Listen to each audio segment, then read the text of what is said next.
And good afternoon, everyone. My name is Roger L. Worthington, and my pronouns are he, him, and his. As a reminder, this webinar is being recorded. I'd like to welcome you to our program this afternoon titled How D&I Work Can Unintentionally Dilute the Focus on Systemic and Structural Racism, co-sponsored by the National Association of Diversity Officers in Higher Education and the Center for Diversity and Inclusion in Higher Education at the University of Maryland. Let me begin by introducing you to NADHE's current president for welcoming remarks, Dr. Paulette Granberry-Russell from Michigan State University. Paulette? Thank you. And I want to extend my appreciation first to Dr. Worthington and the University of Maryland Center for Diversity and Inclusion in Higher Education for sponsoring, co-sponsoring this well-received and well-attended webinar on how diversity and inclusion work can unintentionally dilute the focus on systemic and structural racism in higher education. We appreciate this partnership. We appreciate everyone's participation, and we are especially grateful to the esteemed panelists that will be joining us for this webinar in this afternoon. So again, on behalf of the National Association of Diversity Officers in Higher Education, our board of directors, we want to extend a warm welcome to everyone today. Thank you. Great, thank you, Dr. Granberry-Russell. Before we begin, I'd like to start by thanking each and every one of you present with us today for taking time out of your busy schedules to be engaged in this work. So many of us are working overtime during a pandemic to fight for racial justice, and I want to acknowledge the engagement from all of you. I also want to acknowledge that this work is difficult, it's taxing, and it is exhausting at times, and it can also feel empowering and rewarding. Like many of you, I've experienced periods of overwhelming despair over the past several weeks, and of course, months and years. And at the same time, I've watched an emerging sense of purpose and action take shape all across this country, and that gives me hope. But that hope is tempered by responsibility. Responsibility for action to activate sweeping change that will have lasting effects. So let us begin. Before I introduce the panel, let me provide some background on our conversation, set the stage, if you will. Higher education institutions are microcosms of the larger systemic racism reflected in the United States society. They commonly act on and reproduce social inequities. Act on and reproduce, those are important words. Act on and reproduce. Instead, higher education institutions should act to eradicate racism embedded in institutional policies, procedures, practices, and everyday operations. Our focus today will be on the unintentional ways D&I work can dilute anti-racism efforts. Because most of us who are diversity officers or specialize in the work of diversity in higher education wholeheartedly intend our work to be anti-racist. Yet, we work within institutions that were established as on the foundations of white supremacy. And in countless ways, we work within systems that continue to perpetuate the racist underpinnings of higher education.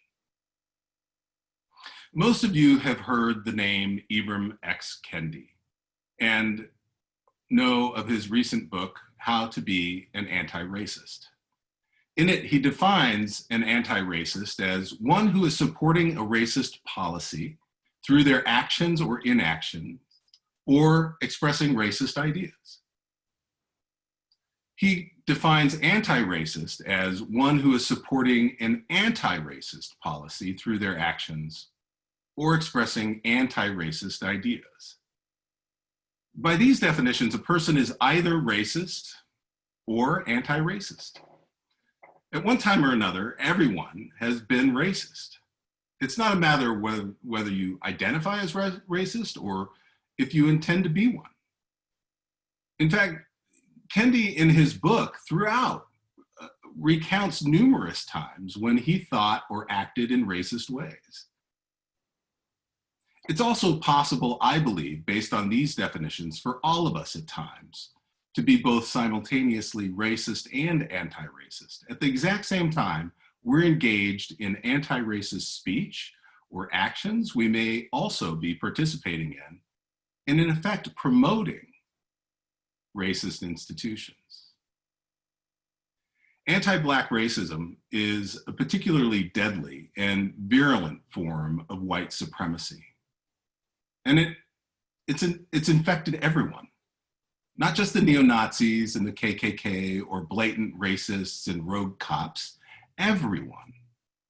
The very foundations of most higher education institutions in this country were built on racist ideas and advanced through racist actions and continue to be perpetuated through racist inactions. That's why we have to dismantle, truly dismantle the systems of power, privilege, and propaganda that perpetuate and conceal and legitimize anti-Black racism in this country. You can't do that without understanding the relationship of anti-racism to common concepts in the D&I literature. Non-racism can be expressed by an individual simply saying, I'm not a racist.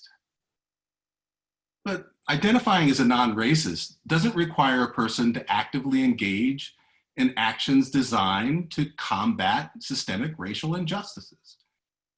It's a passive form of opposition.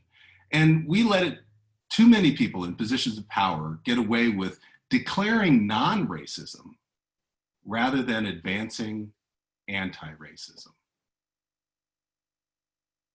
Although principles of diversity and inclusion are fundamental prerequisite conditions for anti-racism, they're not sufficient conditions in and of themselves for anti-racism efforts to proceed. Don't get me wrong.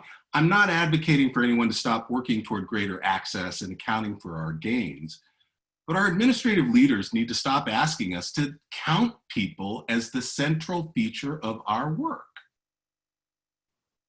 It's truly a time to fully extend our efforts beyond compositional diversity. And we've done that over the years by focusing on inclusion. And yet, inclusion is often misconstrued by some faculty, staff, and administrators as a type of charitable process of facilitating belonging on our campuses, which requires students to learn and adopt the norms, values, and cultural practices of the members of historically privileged groups, which implies that inclusion occurs primarily by a process of assimilation. People from marginalized groups should have full access to all of the fundamental rights of power, ownership, and governance of the institutions they inhabit without having to relinquish the personal identities or cultural heritages they bring with them to the institution. Principles of justice and equity in higher education are closely tied to the work of anti-racism. Racial injustices are ubiquitous in the United States in the form of inequities of health, wealth, education, power, employment opportunities, legal protections, and life and liberty itself. But remember where we started. Higher education institutions are microcosms of the larger systemic racism reflected in US society. They act on and reproduce those inequities. Institutions of higher education should adopt mission-driven efforts to combat racial injustices. So let's talk about how.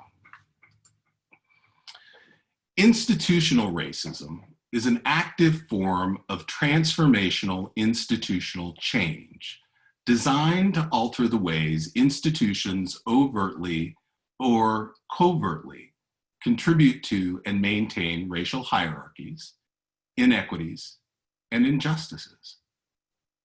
An anti-racist institution must address threats to racial justice by critically examining standard operating procedures, policies, assumptions, beliefs, values, and its underlying historical context.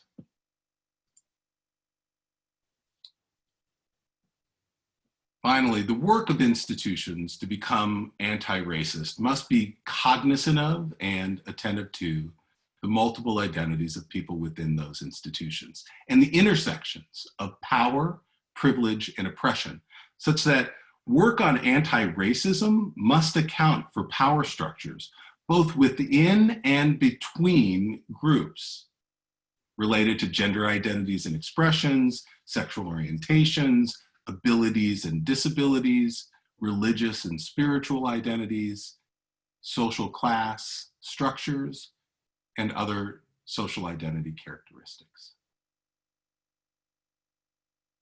Let's begin our discussion. Today, we have assembled 3 exceptional thought leaders to serve as a panel for our discussion on how D&I work can unintentionally dilute the focus of systemic and structural racism. We will begin with a broad discussion of the larger set of issues described in my introduction, and then turn to examine 3 major thrusts of the Black Lives Matter movement as they relate to colleges and universities in the United States. Our program will be conversational, and our hope is to promote difficult dialogues on topics that are complex and nuanced. There are no easy answers to the questions that we will pose today. But first, let me introduce our panelists. Benjamin D. Reese, Jr. is an international thought leader and faculty affiliate of the Center for Diversity and Inclusion in Higher Education. He is an adjunct professor in psychiatry and behavioral sciences, as well as family medicine and community health in the School of Medicine at Duke University. He's previously served as the CDO at Duke University and the president of the National Association of Diversity Officers in Higher Education. Dr. Lisa Coleman is an international thought leader as well, and also a faculty affiliate of the Center for Diversity and Inclusion in Higher Education. She is New York University's inaugural Senior Vice President for Global Inclusion, Diversity, and Strategic Innovation, and the university's CDO. She also served as Harvard University's first special assistant to the president and its first CDO. Dr. Nancy Cantor is chancellor of Rutgers University, Newark, a diverse urban public research university. A distinguished leader in higher education, Dr. Cantor is recognized nationally and internationally as an advocate for leveraging diversity in all of its dimensions, re-emphasizing the public mission of colleges and universities as engines of discovery, innovation, and social mobility. She's also a faculty affiliate of the CDIHE and a winner of the Frank W. Hale Award, the top honor of the National Association of Diversity Officers in Higher Education. So, without any further ado, let me bring our panelists into the discussion and let us begin. I'd like to begin our discussion with a focus on the question in the title of our program. How can D&I work unintentionally dilute the focus on systemic and structural racism? Dr. Reese, would you like to start us off? Sure. You know, I've been at this long enough to reflect on being deeply involved in the civil rights movement in the 60s, and then recognizing mid-70s, late 70s, this kind of shift to what we now call diversity, and then after that, certainly inclusion and focus on equity.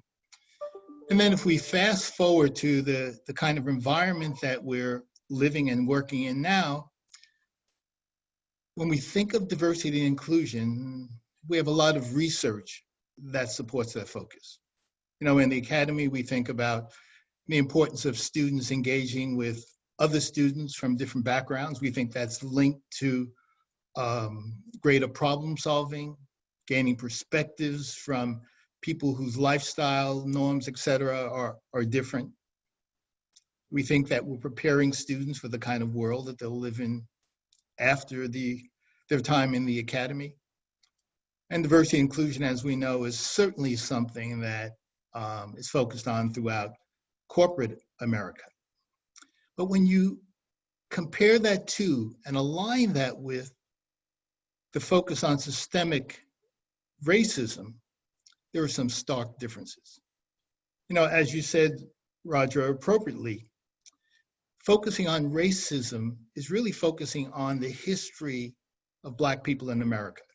You know, one of the distinguishing features of racism in America is that not only was it linked to economic issues, the kind of terror that slaves underwent, but was based upon this notion that slaves weren't fully human.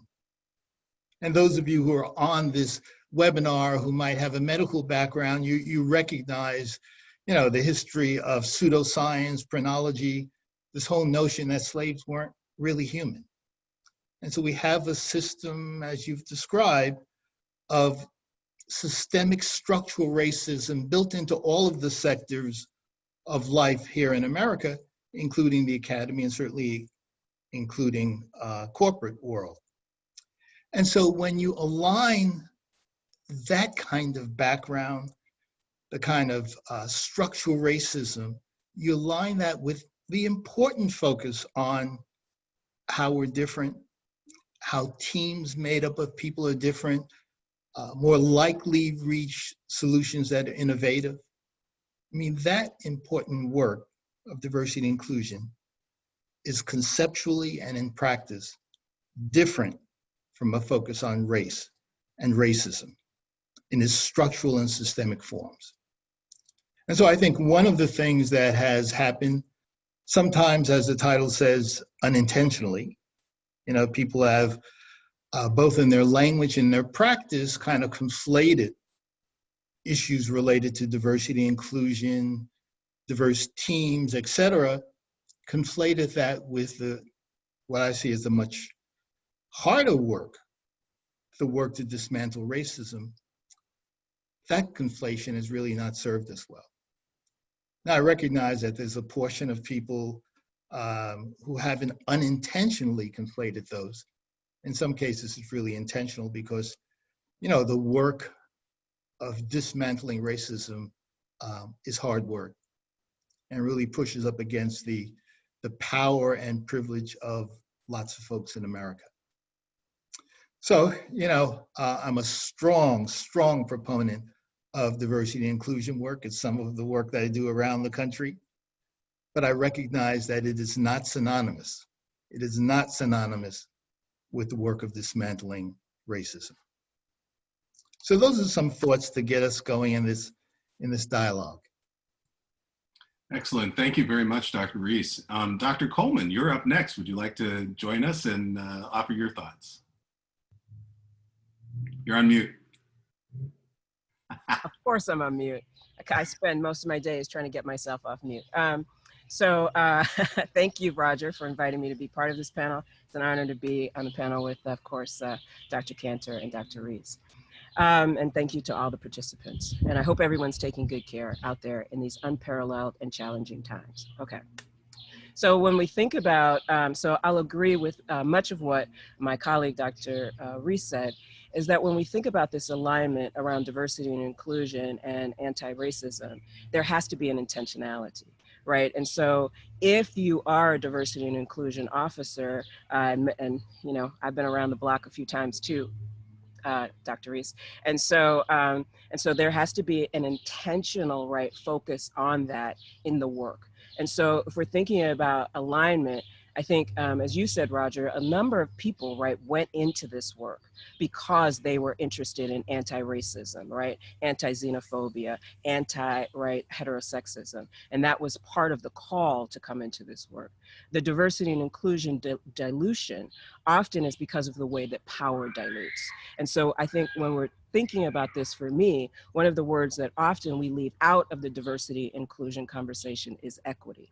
Right. And so if we are intentional about equity and looking at measures of equity, then we can place into those places, right, these measures of thinking about racism, the impacts on faculty hiring or student recruitment or whatever those things are, right, and the legacies that Dr. Reese talked about in terms of that institutional, right, embedding. And we've seen some institutions actually, and I know Dr. Cantor will talk a little bit about her own institution, right, but grappling with these as an institution and not just as an individual department or et cetera, even grappling with the histories of slavery, right? Or we've removed some monuments from Central Park here in New York City. So really grappling with those histories and taking action, right, to signal. And that to me, because if we're going to talk about anti-racism, we have to talk about the democratization of power.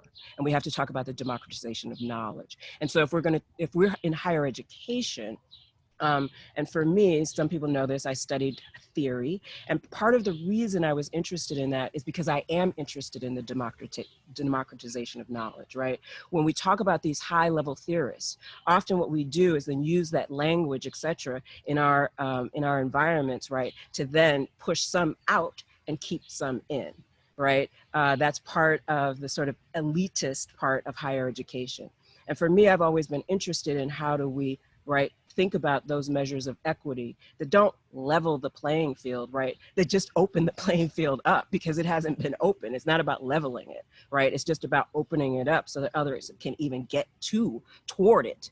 So I'm very interested in that idea of what are we doing in terms of power within our institutions? How are we reimagining power when we think about who's in power in our institutions, faculty bodies, student bodies. And so one of the things I'm interested in now is co-creation, right? How are our students and our faculty co-creating initiatives? How are they co-creating, right, curriculum? If we think about these new generations, one of the things that they're asking us to do, and I think that's why we've had 30 days of protest, or 32 days now, I think it is, and 30 in all of our states, is they're asking us to stop being, right, to stop siloing this work, right? To make it part of the everyday fabric. That diversity and inclusion or anti-racism work is not something that you can put off to the side. And that's what these generations are telling us. And if we don't get our act together, right, they will take our institutions, well, I always love a good protest, but that's because I work in higher education. You know, I love a little agitation. And I think that what we see, right, are disruptions, you know, and so people keep asking me, are we going back to a new normal? This is a new unusual, and we're here to stay. And the question is, how are we going to navigate these disruptions moving forward? And there will be more disruptions, right? Our queer folks are unhappy, right? We have lots of people who are unhappy. We have lots of people in our disability communities that are being underserved right now, right? So we have to sometimes what we do in this diversity and inclusion work is it's too single focused. And I think it has to be really, really, as Dr. Reese said, really complicated. It has to go back and trace our histories and be specific. So we have to have breadth, and then we have to have depth in the particular areas, because we know that racism is particular and has peculiar and historical legacies that are very present today. And I'll just end with this. If we think about the investment of many of our institutions in the slave trade, right, in terms of just building our buildings or et cetera, right, then we know that those legacies are not just pie in the sky. They're literally in our buildings. We breathe and eat that every day. And so how are we, right, in conversation about either the recognition of that and dealing with that in our own legacies, and how are we involving our students? Because those are the questions that they're asking us now. Great, excellent. Thank you, Dr. Coleman, for your comments. And Dr. Cantor, you're up next. Wow, I don't know how I can follow you three. That's amazing. So I want to both talk generally and then get very nitty gritty. So from a general perspective, I really want to endorse everything that's been said so far and really emphasize the notion that part of the problem for me is that we do diversity and inclusion as if we are an ivory tower, as if all we're doing is sort of changing ourselves as opposed to changing the world, as opposed to looking at our communities outside our gates, so to speak, and thinking about what it means to actually have an impact on and in and of those communities and endorse them as a very significant piece of who we are. So I think we do diversity and inclusion, and I think it's hugely important, as Dr. Reese said, but we do it without that lens of equity that Dr. Coleman was talking about. We do it as if compositional diversity is simply numbers, right?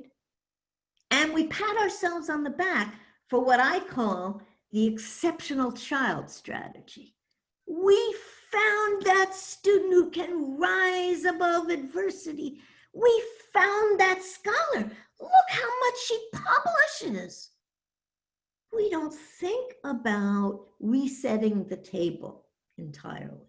We don't think, and it goes back to what Dr. Coleman said about the power structure. We don't think about the role of critical mass. Compositional diversity is actually hugely important to creating racial equity and opportunity, but it's only important if it's critical mass.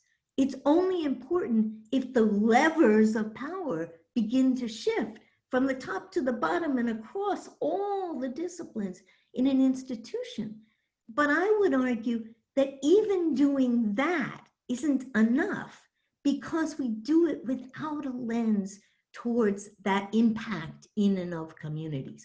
We're not thinking about how we're really authenticating the lived experience and values of the people and the talents of the people who have not had that opportunity, who those walls that Dr. Reese talked about have been up and they can't get over them.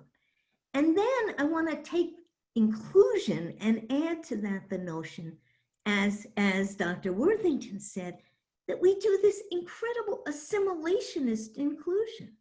What we're saying is, check your identity at the door, be a scholar on our disciplinary territory, don't have collaborators, don't do publicly engaged scholarship, don't involve community partners with equal co-creation voices. As Dr. Coleman said, don't involve students as co-creators, and by all means, get enough of those publications, right? And those better be publications in particular places. And those particular places rarely will have taken on a racial equity or any kind of equity lens in examining what is valuable scholarship, what is worth being in the curriculum. So if you take the sort of exceptional child strategy and you mix it with assimilationist inclusion, then we have turned our back on restructuring racism and structural systemic racism. So I'll be quiet now. Excellent. Well, I hope nobody is quiet throughout the remainder of the program. Let's all engage in discussion. As Dr. Coleman said a few minutes ago, we're living through extraordinary times, not the new normal, but the new unusual. And, you know, part of what that means is that, you know, we are engaged in this new set of circumstances. I mean, we're calling people who are born during this time Zoomers. And at some level, I wonder if maybe a more accurate time will be BLMers, right? Black Lives Matter has really taken over a great deal of our cultural narrative. So how do we leverage the Black Lives Matter movement and other social movements at this critical time in the work of the university? How do we integrate the learnings, protest, and activism? And how do we situate this within a historical context that reminds our institutions of transformation, opportunity, and possibility? Dr. Coleman, do you want to take that one? Thank you so much, Roger. Thanks again. So I think that's exactly right, right? That I like that what you did around the Zoomers and the Black Lives Matter, right? I think Black Lives Matter. I think that's really important. And I think that's what I was trying to speak to even in my earlier comments a little bit about these generations, right? And so I have this joke that I make sometimes, which is, you know, when I was a kid, this will date me and tell you a little bit about my age, right? You wrote this postcard and it was blue. Does anybody remember this? And then you would send it off internationally and it would come back like 2 months later and it was like carbon or something like that. Well, now, right, little Johnny in India is in touch with little, you know, Samantha in Indiana, and they're talking about, right, anti-racism and social movements, right? Because we know that Generation Z and the alphas are just on fire with this, right? And so for me, I do think that when you talk about sort of whether it's Black Lives Matter movement, but it is a movement. These generations are in a movement and they are telling us something that we need to listen to. And I think if we don't listen, as I said earlier, well, we are finding ourselves in some challenging situations. Again, I enjoy them, but I'm just saying we are finding ourselves. So I would say a couple things here. One is, the first is, I think some people have talked a lot about the growth model and the asset model. And I say this a lot. And so some people have heard me say this, like when I wake up in the morning and look in the mirror, you know, I'm brushing my teeth, I'm doing those things, I don't see a problem. Like I don't look at the Black woman in the mirror and say, there's the problem. She's the problem. I see a solution. Right? And so when I look at my Black students, when I look at the protesters, I actually see solutions. I see possibility. And so I think the first thing is about a reframing, right? For many of our institutions, as seeing this as a problem that they must solve, and instead seeing it as a solution that might help our institutions to sustain themselves and be more, right, valuable in the future, not just to themselves in their sort of, you know, moments of reproduction of the ivory tower, as Dr. Cantor said, but actually, right, in engaged learning and facilitating that learning for our betterment of society, which so many of our mission statements say, but we actually don't then double down on those things. I think the second piece, so that's that problem. So that moves us into the second area, which I would call as an asset, strength, or growth model. So how are we then, right, and to go back to this idea of co-creation, how are we co-creating with those communities that we have defined now, not as our problem, but as our asset, right? So how are we co-creating with them and making sure, right, that our institutions then take those values, take those suggestions, wherever they may be, right, around faculty, around program creation, around curriculum, etc. And then the last thing I would say, the third thing is, and I try to do this, right? People are, you know, what's your model of leadership? And people ask you all the time and all that. And I have many models, but I think the one model that I really do try to think about is design thinking. And when I think about this, like I'm looking at who the better leaders are during the pandemic. I don't know if anybody's been tracking this, but it's women. Right? Women are doing better in terms of leading their countries than some of the other people. Sorry, guys, but that's just some of the research that's coming out, right? It's Jacinda, it's Taiwan, it's right. So I actually think maybe we have some insight into some things. And if we think about what's been happening in New Zealand, I think we could learn some lessons, but I'll leave that for later. But I will say, right, design thinking starts with, and I talk about this, and Jacinda Ardern talks about this, is it starts with empathy. Right? Not sympathy. I don't need your sympathy, right? It's like Layla Watson says, if you've come here, you know, thinking you're going to save me, your liberation has to be bound up with mine, and then we can move, right? But so for this point, it's very much about empathizing and then ideating and then creating together. And that, I think, is where we then think about how can we leverage this. And the last thing I'll say is, you know, I heard Alicia Garza say this once, and it was very early on in the Black Lives Matter movement. And I won't say it verbatim because I don't remember it verbatim, but I do remember the sentiment. And basically what she said is, you know, there's this idea that for generationally, that we pass the torch down to the next generation. And she said, I don't want you to pass anything down to me. If you can't meet me as the equal at the table and pass something across the table, right? And that's what these new generations are interested in. And that's what Black Lives Matter is interested in. They're interested in, how are you going to share the table? How are you going to disrupt that table where Black Lives Matter will be in the center and not on the outskirts? And that's about that power disruption that Dr. Cantor and Dr. Reese mentioned. And to me, it's about that democratization, right, that we talk about but have never actually seen.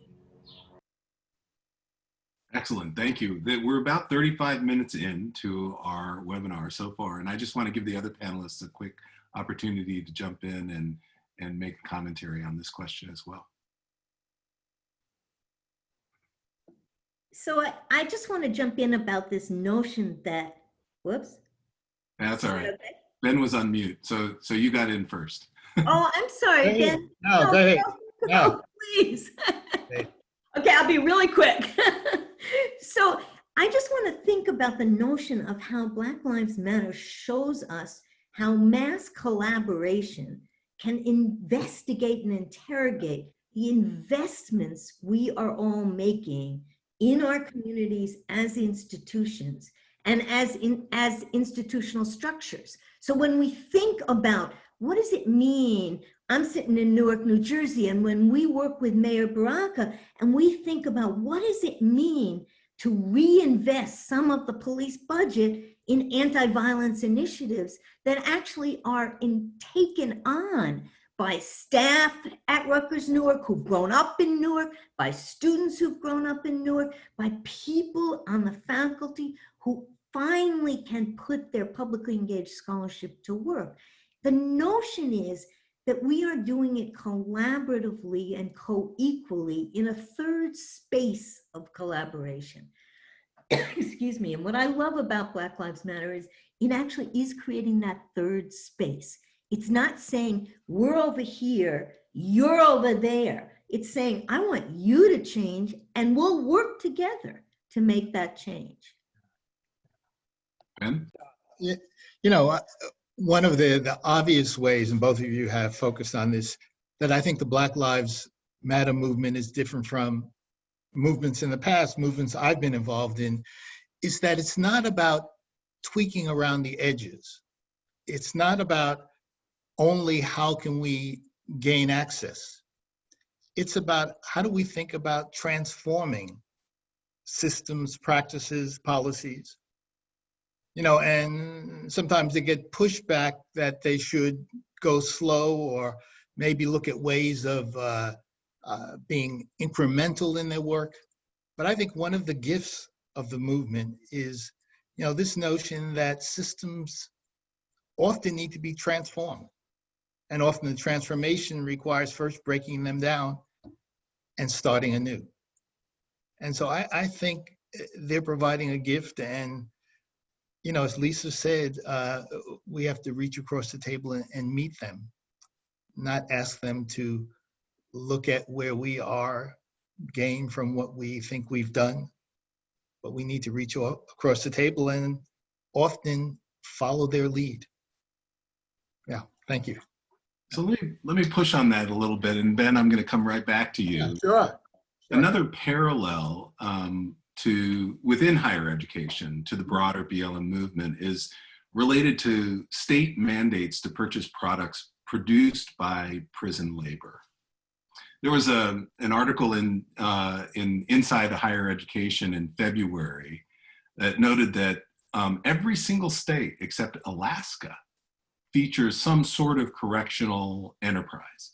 And in several states, public universities are required to buy from those entities, including places like Wisconsin, Maryland, where I am, New York, Virginia, and in other states without mandates like California or Washington, although institutions are not required to purchase goods produced by prison labor, they still do.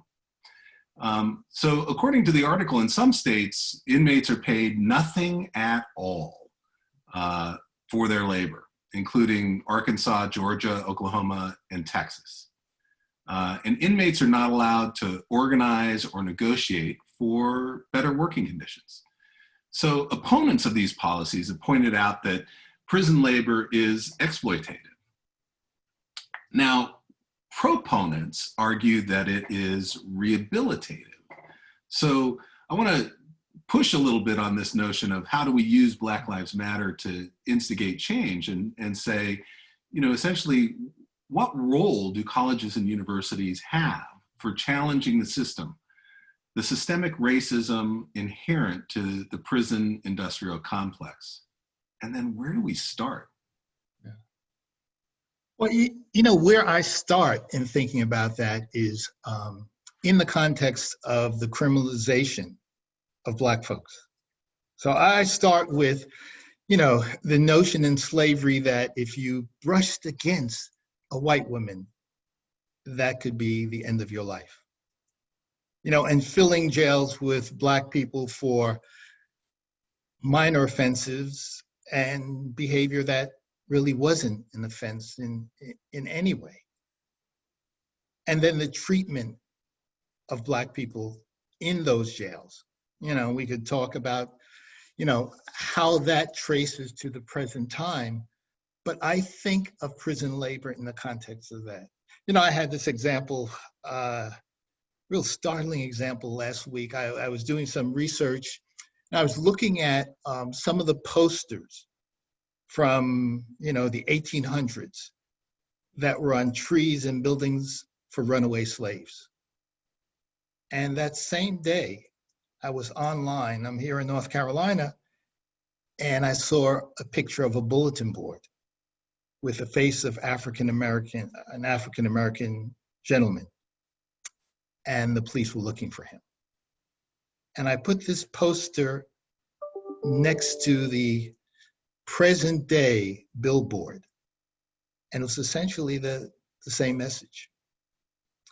And so you're right.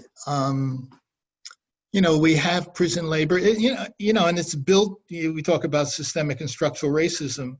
The 13th Amendment provides for, supposedly eradicates involuntary servitude, except for people who are convicted of a crime. And so built into our system is this notion of slave labor. And like you say, in some places you get paid 23 cents, some places 50 cents, some places nothing at all. And even when you get paid 30 or 40 cents, there's often deductions out of that. Again, I was online and I saw in one state where the prisoners are used to harvest products. And so you see these pictures of Black men in the field, and next to them is a guard on horseback with a rifle. I mean, you put that next to a picture of slaves in the 1800s, and there's really not much of a difference. So to your question directly, you're right. And if you look at what companies use slave labor, there are not that many who don't. So if they don't use slave labor directly, often the subsidiary of the company uses it, or a subcontractor of the company uses it. So, we're in this maybe awkward situation in the academy, most of the places where we think of buying products are places that directly or indirectly utilize prison labor, what I often call slave labor. And to the argument that perhaps is a real rehabilitative element to this. Well, if it is, and if we are preparing people incarcerated for life outside, then that preparation should include a fair wage. It should include, a cap on hours, maybe even the ability to unionize, if our goal is to prepare them for life on the outside. If the goal is to prepare them for the kind of constraints and structural racism that's on the outside, then maybe you pay them 30 cents if that's your goal. But,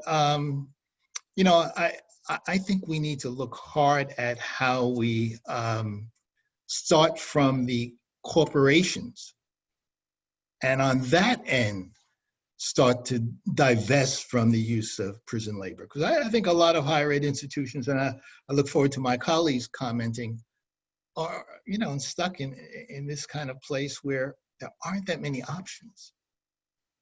But I want to hear from my colleagues who are like deep in leading institutions. Dr. Cantor, Dr. Coleman, Dr. Cantor. So I want to jump on this notion that Ben really beautifully said about, if we really believe this was rehabilitation, is that what we would be paying people? Is that the work we would be doing?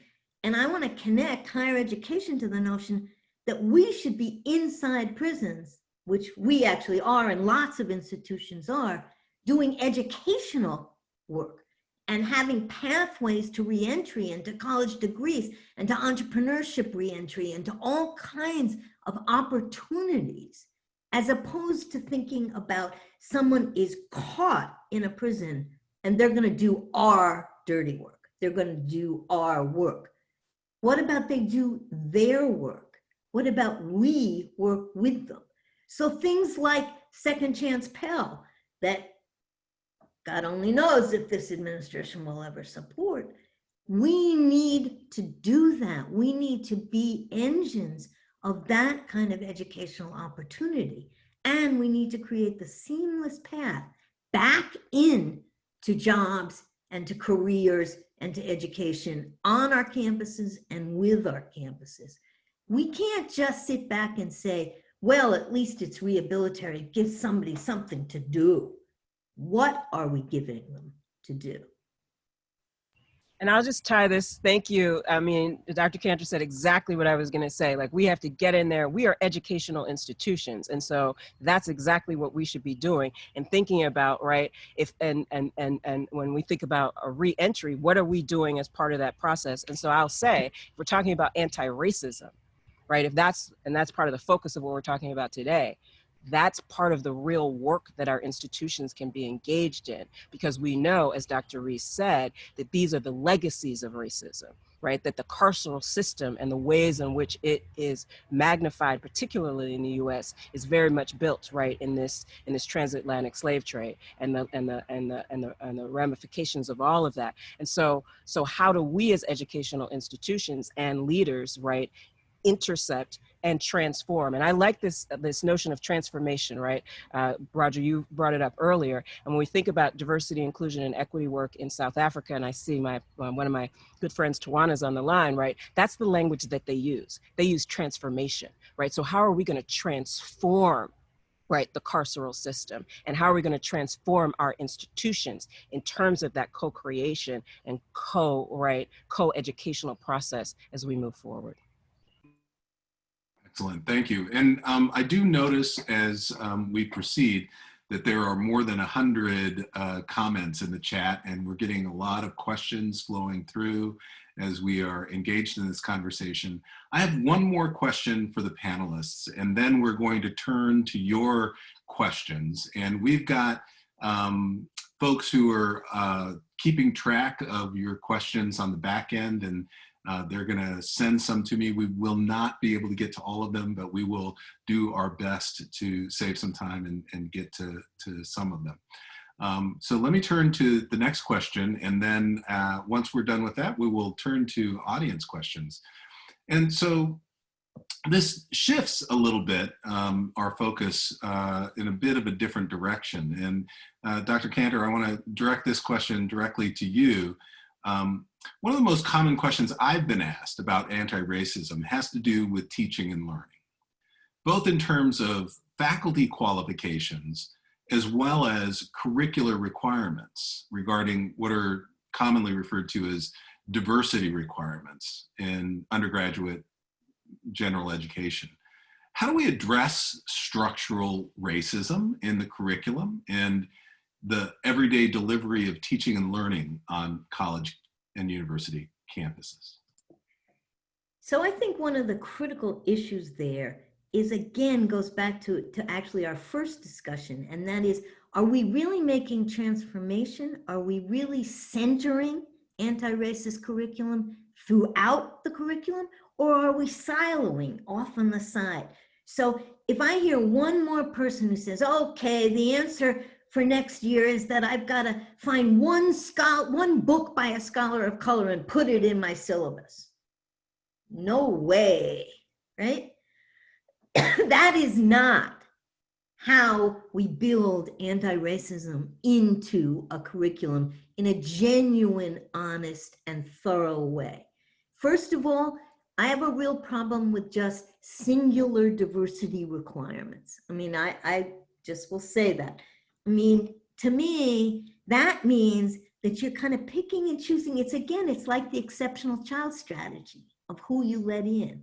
You're sort of picking and choosing a few courses where you think you can offer a diversity requirement subject matter, as opposed to saying, you know, structural racism is throughout every aspect of our disciplines, of our practices, of the way we think about the world, of our societal challenges, everything from earth and environmental sciences to the arts and journalism, to law, to every single thing we do. I have an amazing colleague who does anti-racism work in banking and credit loans in the business school. That isn't a diversity requirement. It's a transforming a field. It's saying, it's uncovering the way in which structural racism has permeated everything about our practices. And then we recreate those practices by studying the normative behaviors that are out there, as opposed to interrogating them, disrupting them, transforming them. So it has to be throughout the curriculum. And if I hear one more STEM person, and I've done a lot of work in STEM over my career, if I hear one more STEM scientist say, oh, well, that stuff really isn't for us. And I want to say, oh, really? So the new Arctic that is changing our entire world isn't fundamentally informed by the knowledge of the indigenous peoples who have seen it over generations and who care about the 7th generation yet to come, whereas whites haven't cared about it at all. We just have raped that land. Excuse my language. So to me, what we have to do is say, no, actually, everything you're doing, and if COVID tells us anything and the disparate impact of COVID, it is in fact that structural racism in how we treat each other and how we view each other and the opportunities we give is through every single one of our fields. So to me, this isn't about a single diversity requirement. In fact, I have real problems with that, because then our students, especially our white students, will say, oh, I know. It's like the non-racist, right? I've taken my diversity course. Thank you. I know how to talk to those other people. No, you don't. Thank you. Ben, Lisa? Well, I agree with everything that Dr. Cantor has said, but I think an additional challenge is that even if we embark on trying to integrate a different perspective throughout all of the courses, we have the challenge of a lot of people in the academy who are in charge of the levers, not believing that perspective and that knowledge has any value, not believing that that's the way to prepare young people for the life after the university. And even in addition to those who, will argue with you, you then have probably a larger group who on an unconscious level really have a strong bias towards studying the history of Native Americans, studying the history of African Americans in this country, and viewing that history as central to the education that young people should have. So I think in addition to the kind of overt challenge that we have many people in the academy who on a deep-seated unconscious level really don't think this perspective, this education that we're proposing has value. And I agree with Dr. Cantor that it's not about a single course or experience. We have to think about how do we integrate more fuller the American experience. But we have a challenge, and maybe the Black Lives Matter young people have thoughts about how do we blow up that system and create a foundation of education that really is more relevant to a wider span of people in America. Yeah. Can I just jump in really quickly and piggyback on that and say, right, I do think we have to decenter some things, right? So part of it is adding in, right, as Dr. Cantor was talking about, right, and making sure infused throughout our curriculum. But I actually think we have to talk about science differently, right? We just can't hold it as absolute, right? So then we have to talk about the interrogation of science differently. We have to talk about the interrogation of the humanities and what we value as canonical. We have to look at, right, where ethnic studies and area studies sits, right, as Dr. Reese was saying, right? And so all of those things, I think, are about that democratization process that I was talking about, right? That we have to shift how we even think about that production of knowledge, which so many of our institutions, right, are about that production of, right, and we even have these terms, high and low knowledge, right? And so to go back to what Dr. Reese is saying, right, what counts as knowledge, what counts as real theory and not. And so I think that, yeah, perhaps it is the Black Lives Matter movement, but I also think it's partially some of our students right now who are saying, right, who are members of Black Lives Matter, but this is one of the things I love about Black Lives Matter is it's a completely intersectional movement.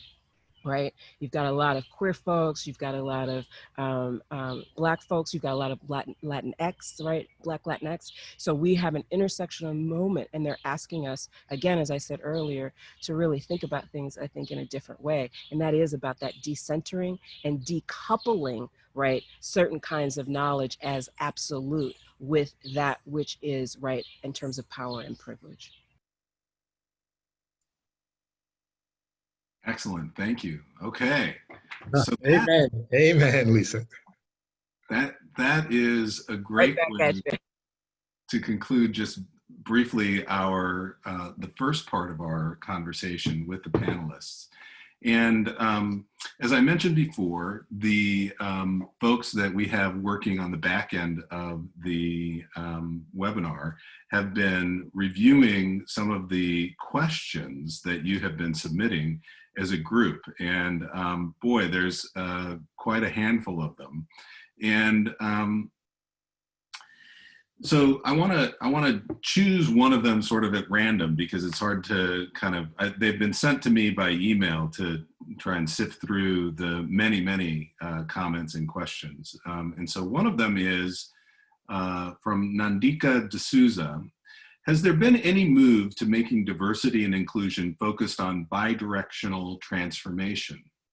That is, no one is in the power position of being right and educating the rest. I've found acknowledging myself as a co-contributor to my experience of being marginalized as a woman engineer has enabled a richer dialogue. Can one structure such efforts in the wider D&I practice? Does anybody want to take a stab at that one? Bi-directional. Oh. I'll take a stab at it. I think that that we are attempting to do some of that work, right? And sort of think about this, this idea of how do you learn? And so I'll give you a very concrete example, and it has to do with, Dr. Cantor reminded me of it. We're doing some work in New Zealand. We have some new projects and thinking about how do we integrate Indigenous practices and learnings into some of our research and data collection methodologies.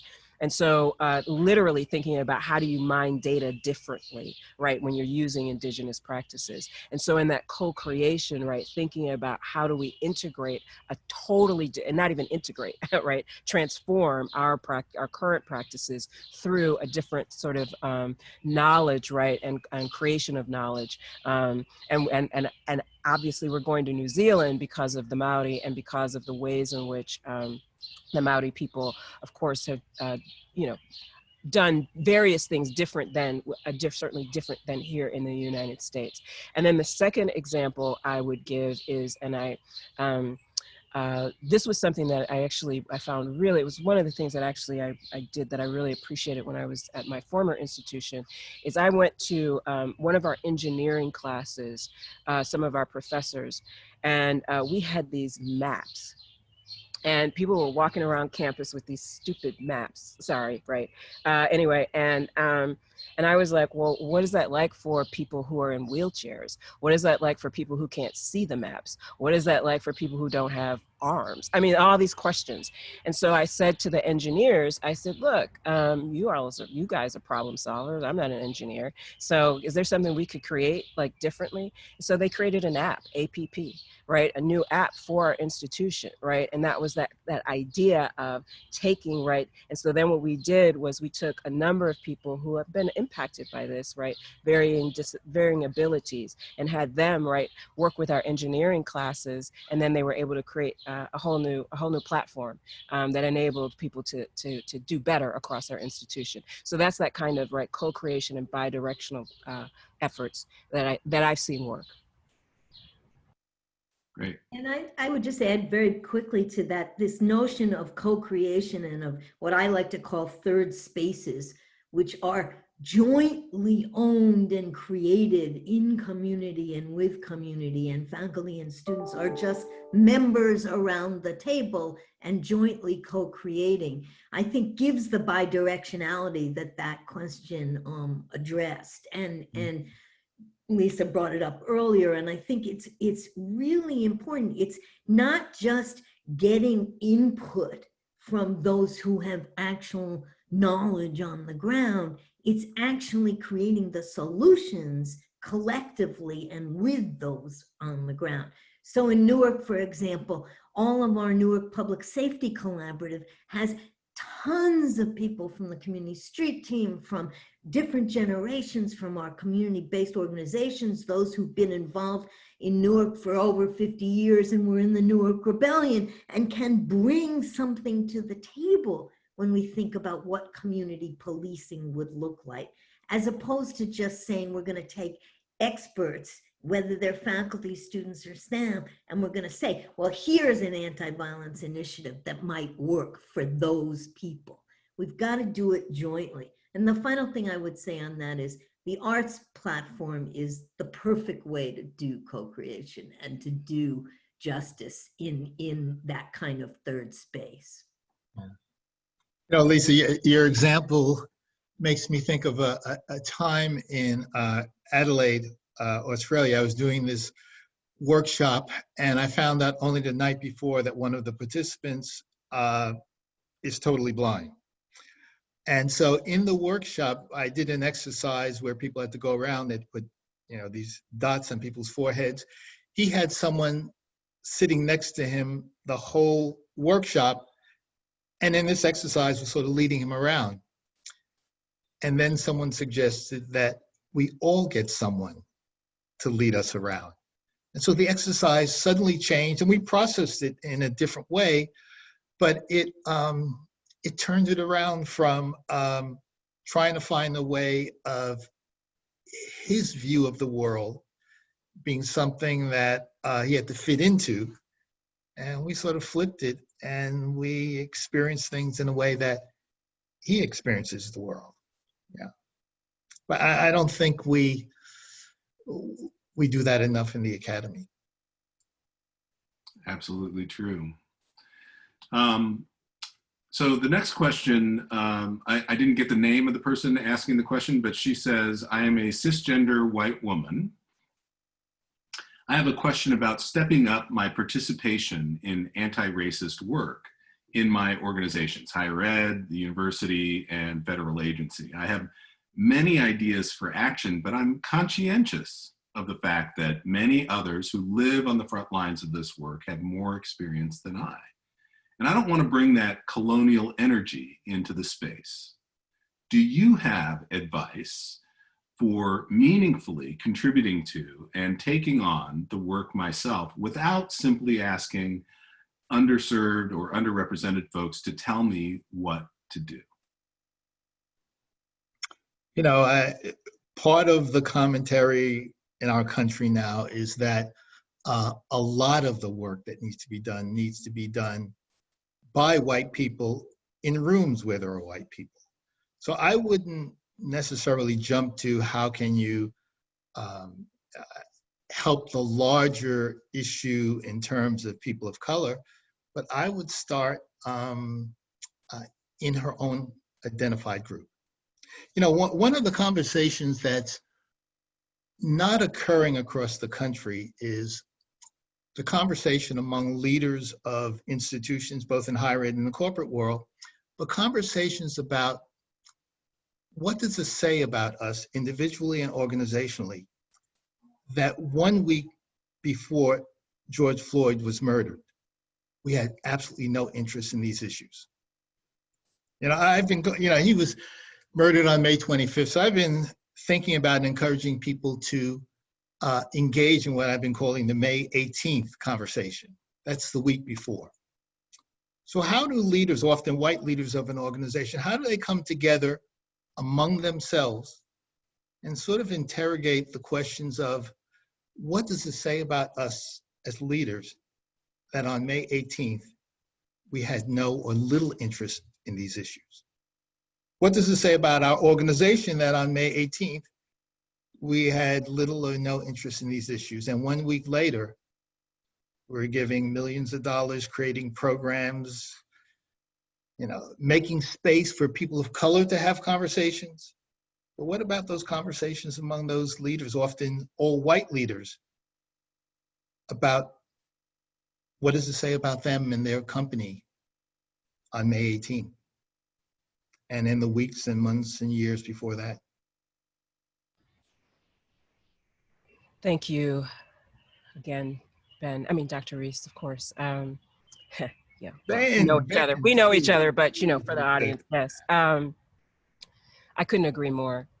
And I also think that white people have to know who they are.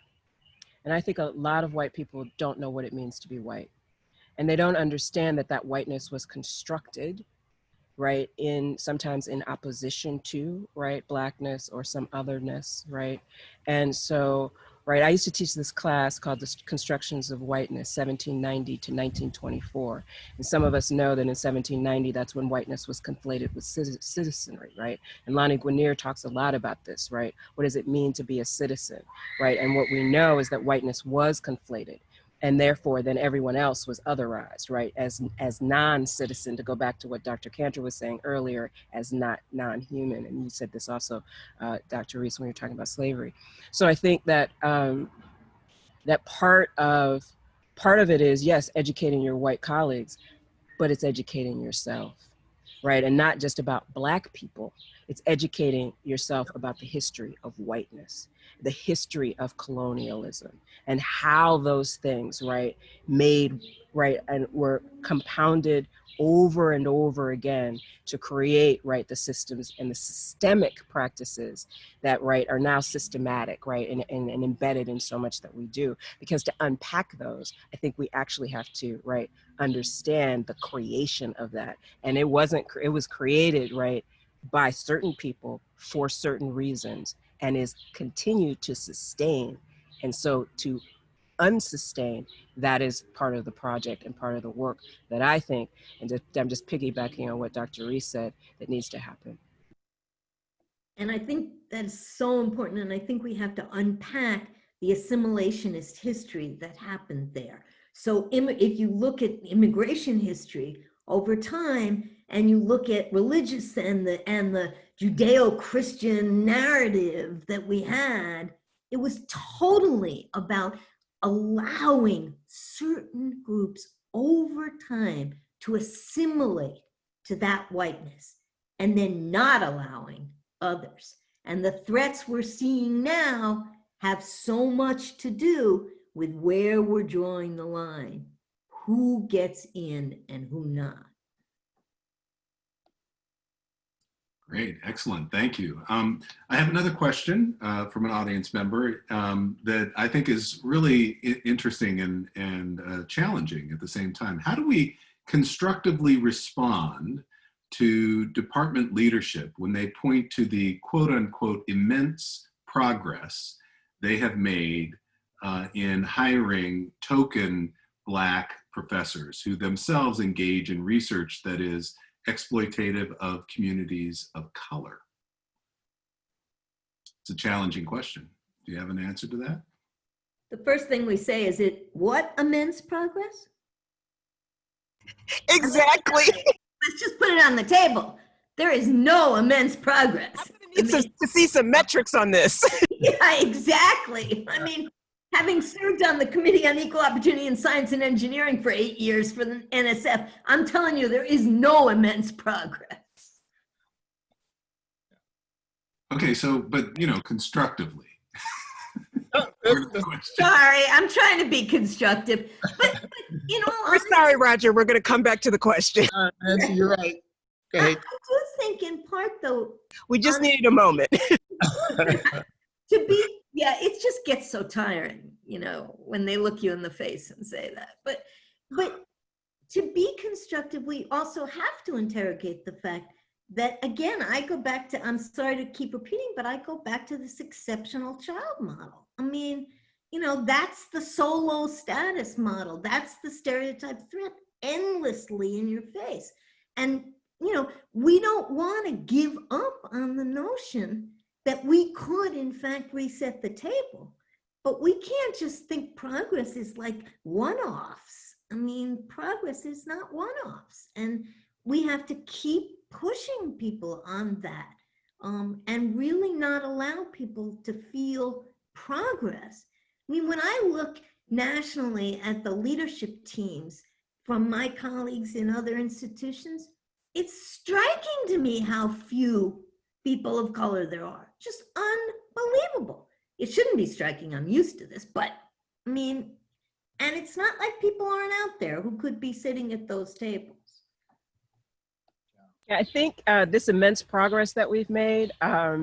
So what I like to just ask this question sometimes is when I walk into a room, and this goes back to something that Dr. Cantor was saying around critical mass.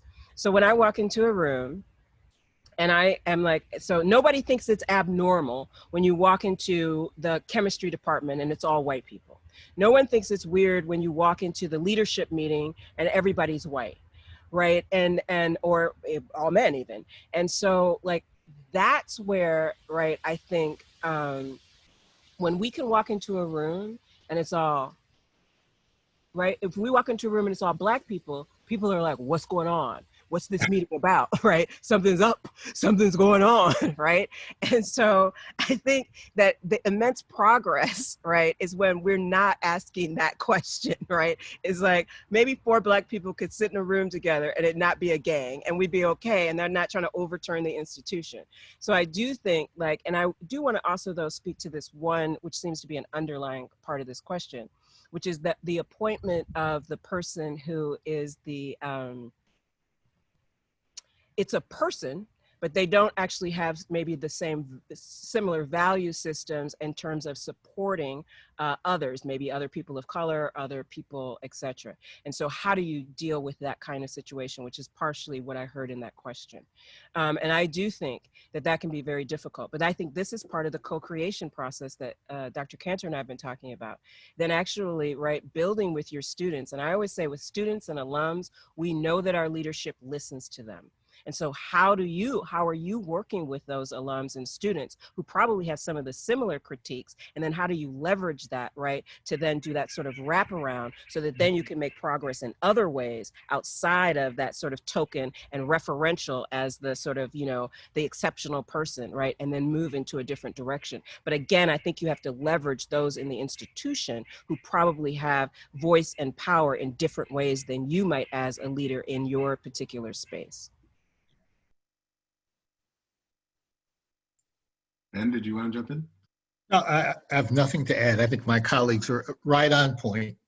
And I was asked to consider joining a board last week. And there are 14 people on this board. There are 2 vacancies. And the person who called me said the board, given what's happening in the country, is really committed to changing things. They have 2 vacancies. And so they're really looking definitely for an African-American to fill one of the seats. And I think, you know, and they didn't even have a clue to what, to me, was operating, you know, in their mind when they, you know, had this strategy in mind.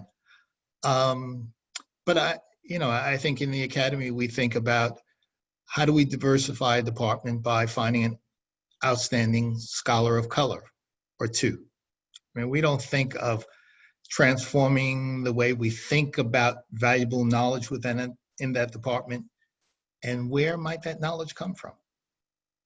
And maybe if we started at that end and then look for people who had those skills and competencies and experiences, we might see a different shade within lots of our departments.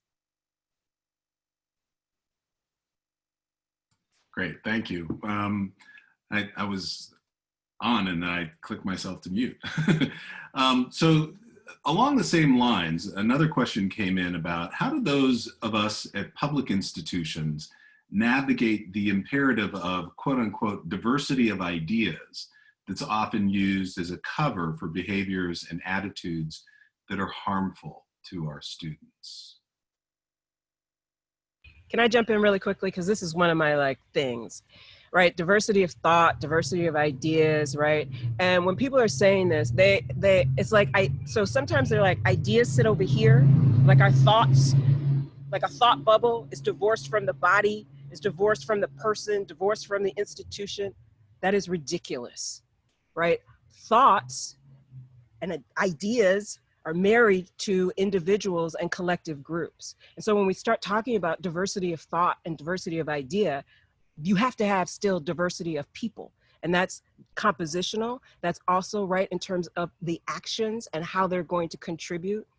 And so this idea of diversity of thought is often, right, that you just want some other thoughts because you don't like the thoughts, right, from the people of color, from the queer group, from the women group or whatever. And you're like, we need some new thoughts.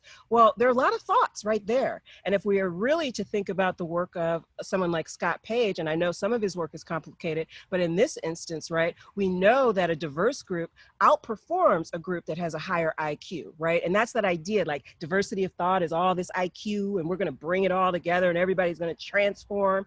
But actually what we know is diversity, even compositional, right, can build better products, et cetera, especially if you leverage it. So I just want to say, like, this diversity of thought, diversity of idea conversation, it's not divorced from people. It's not divorced from the ideas. Our ideas are formed by our educational systems, by our families, by the things that the people we interact with, where we live, the banking that we get or don't get. All of those form our ideas and our thoughts. And that is what we bring to the table. And so in that case, sure, I'm down for diversity of ideas and thoughts, but we have to think about that in the context of, right, diversity of groups and diversity of people, literally, right, who's at the table. And again, critical mass. Yeah. I think, Lisa, that last part is really critical, to use that word. You know, if we think of diversity of thought as, well, we have this group of people who are similar on lots of dimensions, but they think about problems in a different way. So it's really that last part where you link it to coming from people who have different experiences, different perspectives, have lived a different life. That's where I think you really get what Scott Page calls this kind of a creative abrasion. of perspectives and ideas. But I think too often there are people who, have a group of people who are similar on lots of dimensions, but they think of this, small problem in a different way. And so that's kind of interesting. And it just perpetuates the kind of homogeneity in so many environments. So that last piece here, yeah, I think you're right on target. It has to be linked to diversity of experiences, places you've been, as well as, identity, gender, race, sexual orientation, etc. Yeah, thank you. I was going to say exactly the same thing. I mean, that's why critical mass is so important, because the within category variation in lived experience is just as great as the between category. And that it makes such a difference when you're looking at really exchanging ideas that come from lived experience, which is, of course, what the value of that is all about. The other thing I just want to, I have a hobby horse because people say, as an institutional leader, people say to me all the time, how come you let that presentation be so one-sided? Why didn't you have somebody with the exact opposite perspective? And, among friends, this is always a cover for saying, how come you had a lefty and you didn't have a conservative voice there? I mean, but I think we have to really fine tune an answer to that around the notion that the way we think and solve problems is not about balance. It's not about this one gets to speak and then that one gets to speak and you get to choose the truth. This is about making arguments from lived experience that actually push us forward in solutions and in problem solving. It's not about balancing, and we all know what balancing is often about. Excellent. Okay, I'm going to move quickly to the next question, and I think all of you will hopefully have something really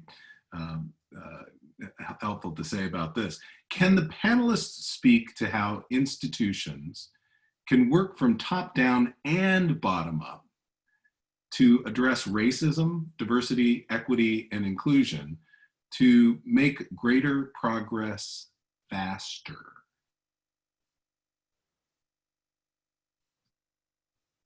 I think, one strategy, and I see it in some institutions, is thinking about the knowledge that resides in the surrounding community in a different way. And it's not only having some people from the community on a committee, but having them help set the agenda. It's about thinking about the wisdom that resides in people in an organization at all levels and in all places, and thinking creatively and equitably about how do you integrate them into problem solving. So I'm part of a group that's working with, let me say, a president of one of our large foundations. And his requirement, which I really appreciate, was this group of 35 people to work on these complex problems around inequality had to include folks from the streets, folks who run nonprofit organizations, as well as faculty, leaders, et cetera. So it's just an incredibly diverse group in terms of all kinds of experiences, producing such a rich discussion that I've rarely experienced in the academy, where, I typically hang out with people where the diversity is what department you come from. But in some ways, a lot of the folks are similar. So I think one of the ways that we can think about operating from the ground up is thinking about who brings knowledge and perspectives that can be valuable to our problem solving. And I think that's new for lots of places. I know, Nancy, I followed your work, and boy, you're a national champion in that approach. Thank you so much, Dr. Reese. But I want to jump, on that, what you're saying, and say that the anchor institution model that people are using around the country really is a model of doing exactly what you're saying in terms of validating, authenticating, and giving power to the voices of people who are actually in communities and living the issues. My favorite example often is the Humanities Action Lab, which has 26 different communities around the world studying climates of injustice. And it's the frontline community members who are really creating the work that then provides the solutions for thinking about environmental justice and change. So I think you're exactly on target. The other thing I was going to say is that I really think finding, it's an overused phrase, but finding change agents deep in departments, staff, faculty, who actually have some credibility, but I also, and this is going to sound like an odd thing to say from my position, but I also think it's really important that we don't let institutional leadership off the hook on this stuff. So it really, I like the way it was framed, that it has to be top down and quote bottom up. But I would say if you add the anchor perspective, it also has to be sideways in, so that we're really building a three-dimensional model there of knowledge creation and solution creation. And I'll just piggyback on that and say one thing, and I agree with everything that was said, so I'm not going to talk about the community part. But I do think that top bottom, right? And one of the things I talk a lot about is the messy middle. And the messy middle is the middle of the organization, which is actually often the hardest part of the organization to change. The bottom is shifting constantly often, and leadership is shifting and often sending out messages. And sometimes you see this sort of agreement here, but it's that middle part. And so I think what kind of measures to hold people accountable, right? What kind of leadership measures are people putting into place? And we know Dr. Cantor's done some of that work, right? And so then thinking, and then how do you, right, then also, right, signal to the community that you're embracing that bottom, right? Because that's that middle, right, then can see those signals that there needs to be some shifts. But often, right, the leadership is sending out some messages, the bottom is doing their organization, and sometimes those things aren't aligned in a certain kind of way. And so I think the more alignment there can be, that can be very strong. And as I said, holding people accountable in that middle part of the organization. And the last thing I'll say, and this goes back to something that Dr. Cantor just says, is then how are you tapping people to move forward in leadership positions that will actually, right, those change agents to transform then that middle as you move forward, right? And so I think that's where we also have to think about, and not just the leaders at the top in that messy middle, but how are you bringing up people in the quote unquote bottom of the organization, so you're collapsing that middle more and more. Love that middle. Yeah, that messy middle. Yeah. All right, one more very quick question. The conversation right now focuses on, people here are actively trying to engage in anti-racism in their lives. So I think the question is, how do we get apathetic people passionate about anti-racism as well? And, that's been, sort of, we've hit around the periphery of that. How do we get unwilling people to work with us toward transformation? I'll pop in here. I mean, I think there, I know there's the moral imperative and all of that. I'm going to steer away from that. Maybe someone else can talk about that. I'm into the shame and blame game. And so what I see is, right, that we're moving in a direction. So you can shame people and sort of say, right, and shame them in multiple ways by engaging students and alums and other kinds of people, right? But I did something once at an institution where, so everybody kept telling me they didn't have any problems with diversity and inclusion or racism or sexism. Those were the categories that everyone felt like they had solved the problem across the deanship and departments. You'll be fascinated by that, Dr. Reese and Dr. Cantor, that I worked at that institution, because obviously they've solved the problems and you know who they are. That's obviously a joke. So So I said to all of the deans at that institution, I said, okay. So then I walked over to OGC and OEO, and I collected data, 5 years worth of data for every school and every department on all the lawsuits and all of the other things and difficulties that they had gotten into over those 5 years, and projected what those difficulties would look like, and then got the costs that was associated with those difficulties. Right, show the receipts. So once I had those receipts, right, then I was able to then push back, shall we say. So I actually had a closed meeting, you know, because sometimes deans don't like open meetings. So I had a closed meeting, and I gave every dean a folder, and I said, here's your folder. You don't ever have to talk to me again, because you don't have a diversity problem. You don't have a racism problem. So you don't have to. But you have a financial problem. You have a reputational problem. So how are we going to fix those problems? And maybe you don't want to fix them. Maybe you just want to go down this road. Good luck. I'll see you in the New York Times. I think that there's a way, right, to really hold people accountable. And when we think about reputations now, and we think about, and I'll end with this, and Dr. Cantor knows this better than I, because I'm not a president. What are the 2 things that take presidents down? Finances and diversity and inclusion. Whether it's Penn State, doesn't matter which institution we look toward, right? There are a whole lot of them, right? But we know those are the 2 things. And often the fiscal issues are related to diversity and inclusion issues. So it's all tied in together. So again, you know, I mean, there's the moral imperative, and to, you know, hold people accountable there. I'll let somebody else talk about that. I'm the blame and shame girl. Thank you, or woman. Thank you. All right, we are going to have to close there. I regret that, sadly. Let me bring to our conversation to a close by saying that, you know, one of my colleagues in her recent book, Julie J. Park, concludes that recognizing that racial inequality has been a fundamental, ingrained component of higher education is not an admission of hopelessness. Rather, it marks an honest recognition of the reality that exists and is a call to address it to the best of our ability, which always demands more than the status quo.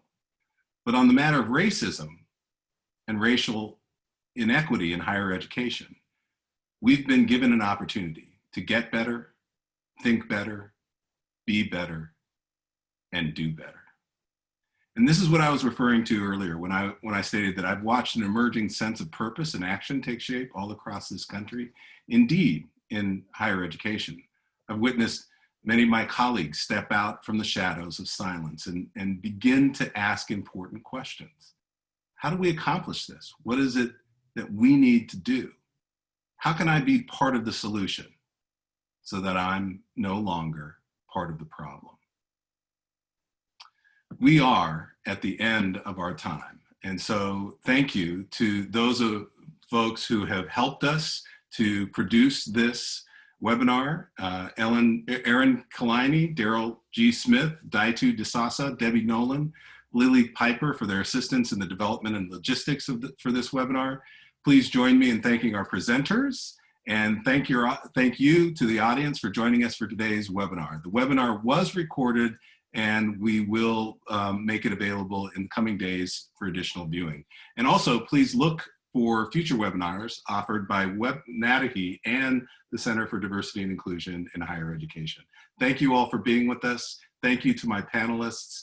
Thank you very much for all of your hard work today, and have a good afternoon and evening. Thank you, Roger. Thank you to your team. Yes, exactly. Thank you. Thank you. Yes. Love you all. Right back at you. Thank you, everybody.